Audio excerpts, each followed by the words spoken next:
Hello everybody and welcome back to World of Tanks. My name is Spartan Elite 43 and tonight we're running the Bat Chat 155-58. This arty is just so vastly different from what I'm used to playing in an arty, and it's not a bad thing. I didn't really care for the Tier 9 at all, even though it's got essentially the same gun, it just doesn't have the auto-loader. But it just seems like this gun is that much better, and that auto-loader, my god, man. If they could make the auto-loader part of it chamber the shells just a little bit faster, this thing would be unstoppable. Like, if it would chamber the rounds, I think it takes about 5 seconds to chamber a round right now, which is a little bit too long in my opinion, because if you think about other guns of the near the same size, they chamber a heck of a lot quicker. Like the Waffentrager E100, it chambers a 128mm round in like 3 seconds. And the 155mm round isn't that much bigger. I mean, it is slightly bigger, but it's not that much bigger. So the autoloader part of it should, you know, chamber the round in essentially the same amount of time. You know, maybe 4 seconds. But I'm pretty sure it takes about 6 seconds for these rounds to chamber, and we'll try to pay attention when we start shooting here. So we've got an STB just begging for it.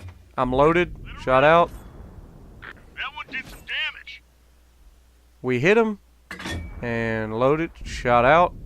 Yeah, so it's taking about 6 seconds to chamber a round, which is a little bit too long. I think this should be brought down to around 5, maybe 4.5 seconds.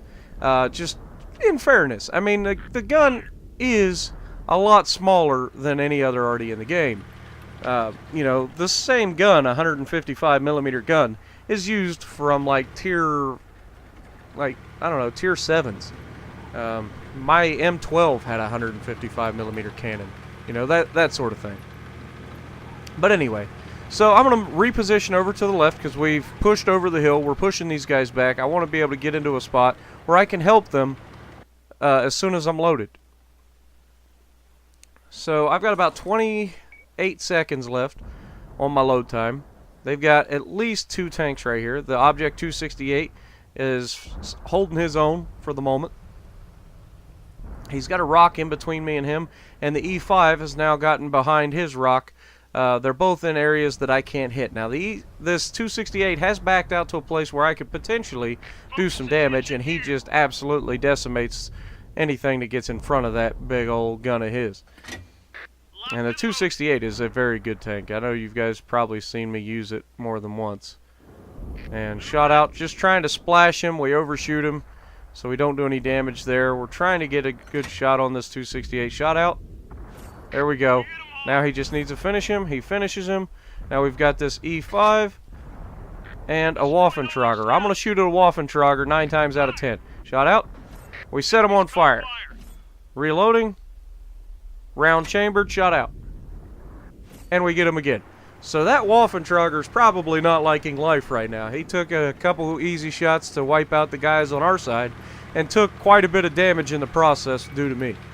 Now, if I can hit the turret on that thing, I can usually roll for 900 or more, depending on what RG decides to give me. So that guy's really hurting, I can guarantee it. I hit him twice solid, one set him on fire. We only got a 600 roll because we hit his hull instead of his turret. But we did actually end up setting him on fire, so that ended up being quite a bit. Now we have an E5 here. And I'm getting loaded. I've still got 20 seconds.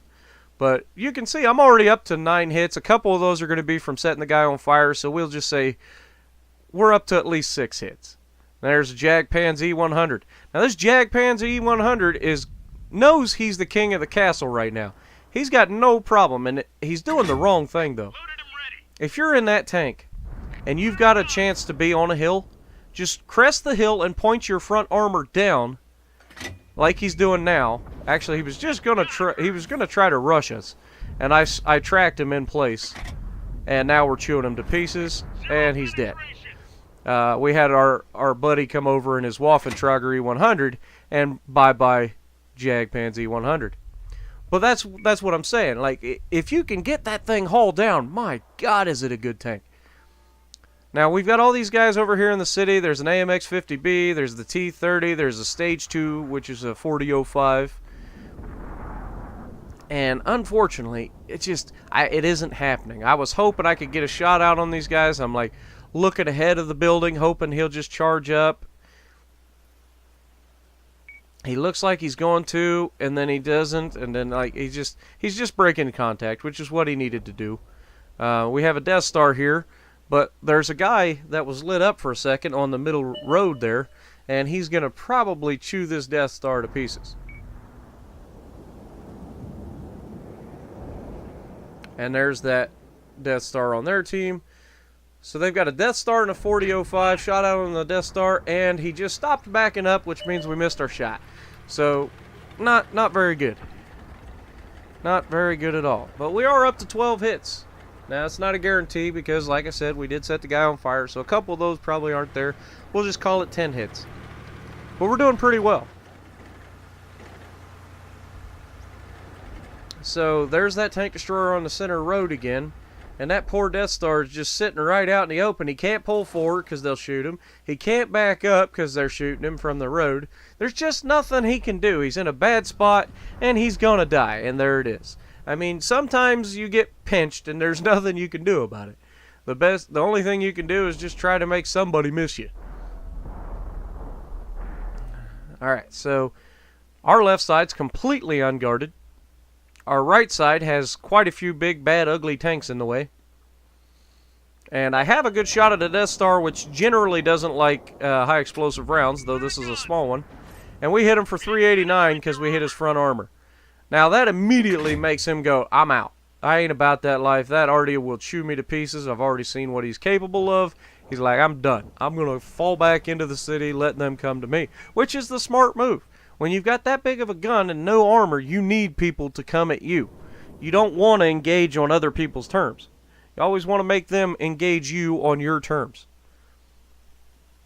But anyway, so I've got my teammate going back to the left side to try to spot, see if anything's over there, and then we're going to push that left side. I see what they're doing. I've got 3 rounds loaded, so I'm getting in position to help them as best I can.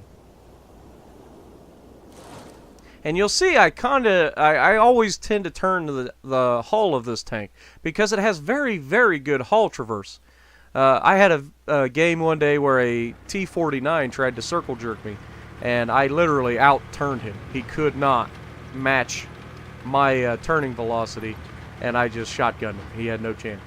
He missed his initial shot, and then I just out-turned him and put a hurting on him. So there's the E5. I've been spotted. They already knows where I'm at. I'm trying to push way up behind the rock, and then as soon as I break contact, I pull forward to make sure that I'm not going to get shot. And then when I shoot, I believe I move as well, just to make sure, because I want nothing to do with getting counter battery. So shot out on the E5, good shot, 273, not a whole lot of damage there, and loaded and shot out again. It is very important in this tank to make sure that you zoom in all the way. It doesn't take very long, so you've got to make sure that you get that gun sighted in all the way. Alright, so they have a guy pushing in on them, and he's going to spot them for the guys at the city. So smartly, my guys back around the corner to make them engage them on their own terms. I said it earlier, don't ever engage an enemy on their terms. Now you'll see me, I dropped the mag. I had 1 round left, but I'm going to go ahead and drop the mag. And I'm getting cover behind the highest point of this rock because I'm assuming that they're going to come through at any moment and try to kill us. So our guys are at their base at the moment. And they're going to, instead of starting on the cap and making them the enemy come to them, they're going to keep pushing and they're going to get absolutely obliterated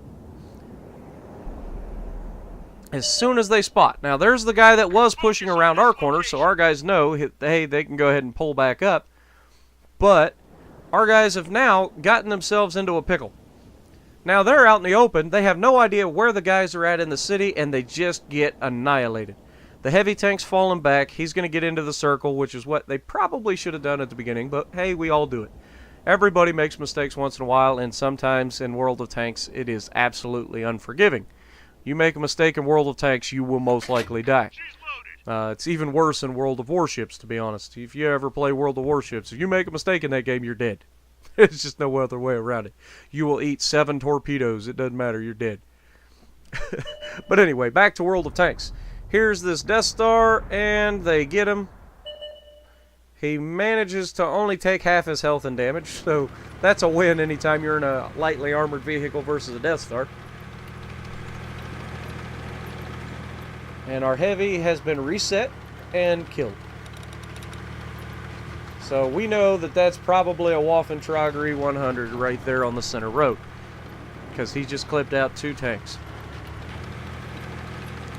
And now it's down 4v4. Who's going to win? Who's going to be more effective? You can see I'm relocating far right, following my guy through the city.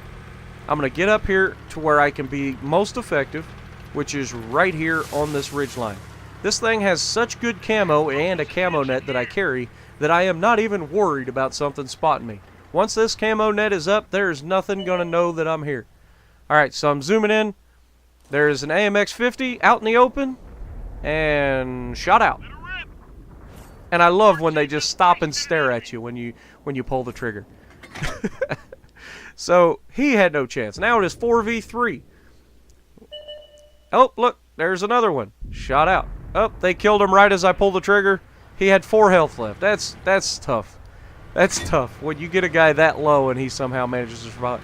So now it's 4v2. And again, this is us engaging them on our own terms. We do not want to play their games. So we're going into the city, and I'm going to rush straight through, trying to get to a point where we can help finish off these last few tanks, and also spotting all the possible back alleys. And there's one tank that's lit up right now. Unfortunately, there's nothing I can do about him, and that leaves artillery. Now, I have not seen Artie this entire game, so that means he's probably behind this house right ahead of us. And in fact, you'll see him just in a second. He'll light up. Now you can see I'm looking around, and there he is. And the reason I said I haven't seen him and he's probably behind this house is, remember, we pushed twice on that left side, and we never spotted him. So let's see what we ended up with. 1 kill, 6,000 damage, 1,200 assisted. That's a pretty good game, and we made 58,000 silver in an Artie. So if you like what I'm doing, punch that like button, leave a comment below. Subscribe to the channel if you haven't already, and as always, I will see you in the next video.